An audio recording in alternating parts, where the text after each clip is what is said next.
In this video, I'm going to be talking about this guitar. This is a Hooky Raider from Eastwood Guitars. And if you're a Joy Division fan, this guitar may well seem slightly familiar. It's actually inspired by the guitar that you see Bernard Sumner using in the Joy Division days. And I want to start by playing through a piece of music that I've put together to try and showcase some of the sounds that this guitar is capable of. Then I'll tell you a bit more about it. I'll give you some more sounds. Might even play a few Joy Division riffs. I will play some Joy Division riffs. It would be rude not to.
So, as I said, this is a Hooky Raider. Hooky, of course, being Peter Hook, the great Joy Division and New Order bass player. And it's part of Eastwood Guitars' Hooky range. I think previously they've released a 6-string bass guitar, but this particular guitar is based on the 70s Shergold Masquerader that you see Bernard Sumner using in the early days of Joy Division. And Shergold are one of these really interesting and quirky British guitar companies. They were founded in the late 60s, were at the peak of their success in the 70s, and after that I think things went downhill for them. Eventually they went out of business. But you might have seen that recently the Shergold brand has actually been revived, and I've actually got sitting over there a newly made Shergold Provocateur guitar, which is a great guitar. But I think the Shergolds that are currently being made, they don't claim to be replicas or reissues of the original 70s Shergolds. They're very much new designs, whereas this guitar is a faithful recreation of that 70s Shergold Masquerader with a few slight tweaks to the design, which I'm going to get into. Let me tell you a bit more about this guitar then.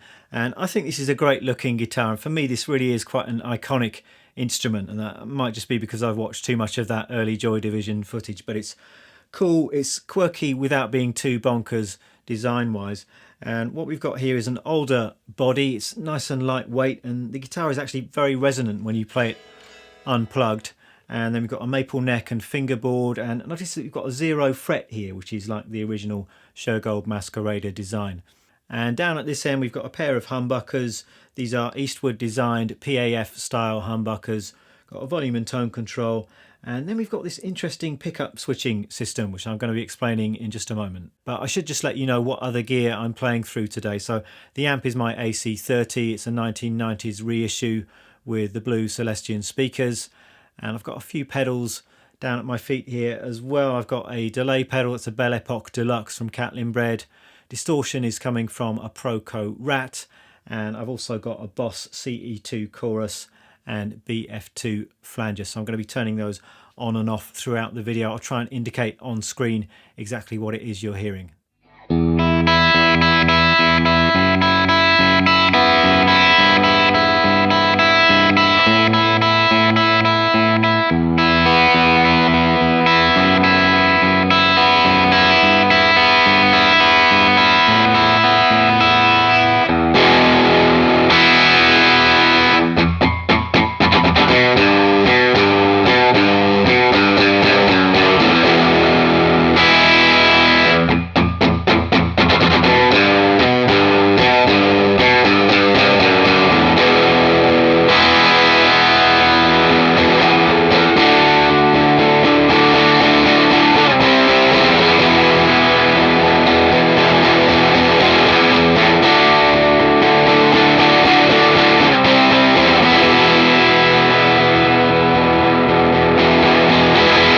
At its heart, this is a twin humbucker guitar that's built to rock, or built to post-punk perhaps, but you've got the added versatility of this switching system, meaning that you can actually split the coils of these humbuckers and get quite a wide range of different sounds from this guitar. So let me get into what these switches do down here. We've got three-way switches, and the first of these switches just acts like a regular pickup selector would on a Les Paul, for example. So in the back position we've got the bridge humbucker, and in the forward position we've got the neck humbucker, and then in between you've got both pickups on at the same time.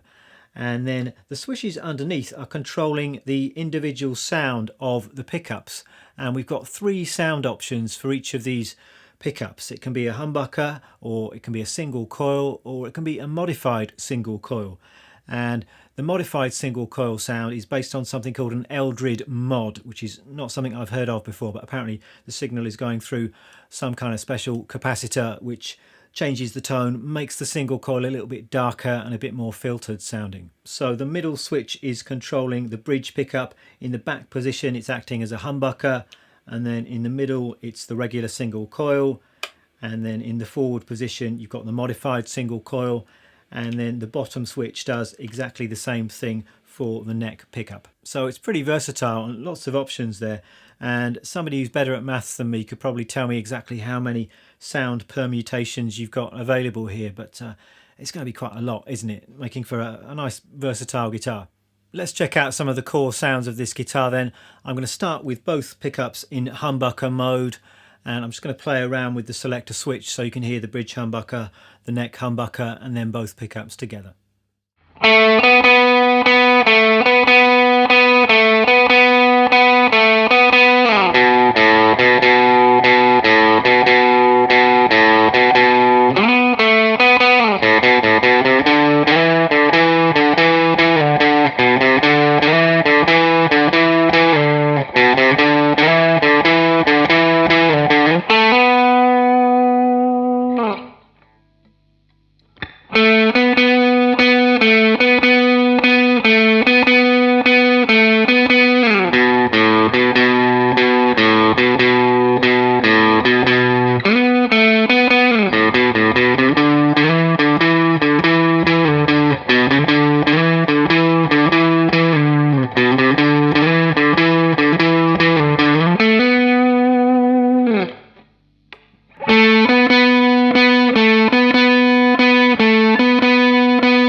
Some nice basic sounds there, I think. Both pickups powerful but not too overbearing, and sometimes with humbuckers things can get a bit mushy, but both of these retaining some definition there, even with some quite heavy distortion. Let me play around with these other switches then, and you can hear the difference between the different pickup modes.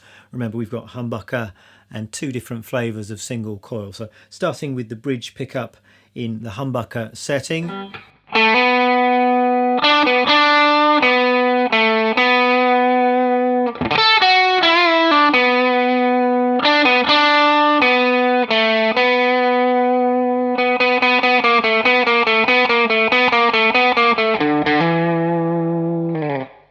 And then moving the switch to the middle position, this is now single coil mode.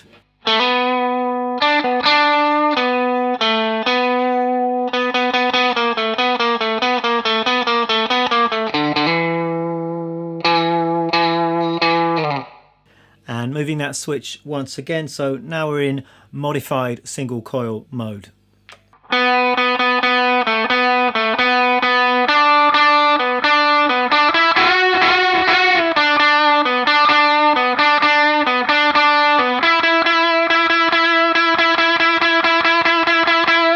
So three very distinct and usable sounds there. The humbucker sounds great, does what a humbucker should do, and then the single coil sound cuts through nicely. And perhaps most interesting is the modified single coil sound, which is a little bit darker than the single coil. It's not such a drastic difference then between the humbucker and the modified single coil. It's just got a nice kind of filtered resonant honk to it. And then of course we've got the same options for the neck pickup. So switch to the neck pickup with the top switch, and I'm starting in humbucker position.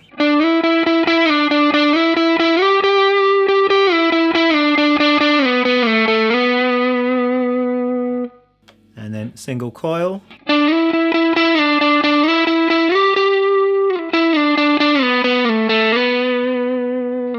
And then modified single coil.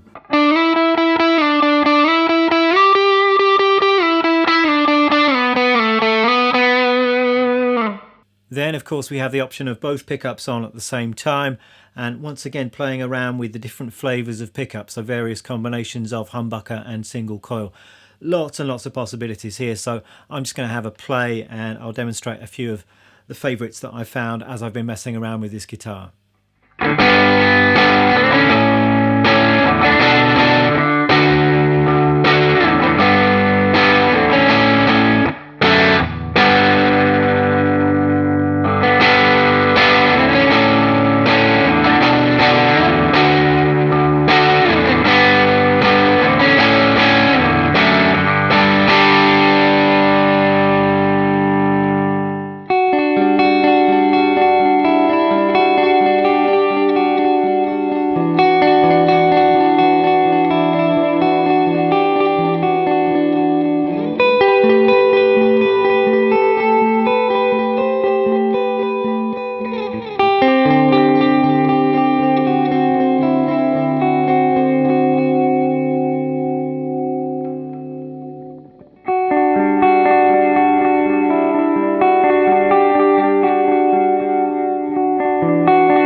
So that's the Hooky Raider. I've really enjoyed playing this guitar today, and obviously if you're a Joy Division fan, then this kind of guitar is going to be of some interest.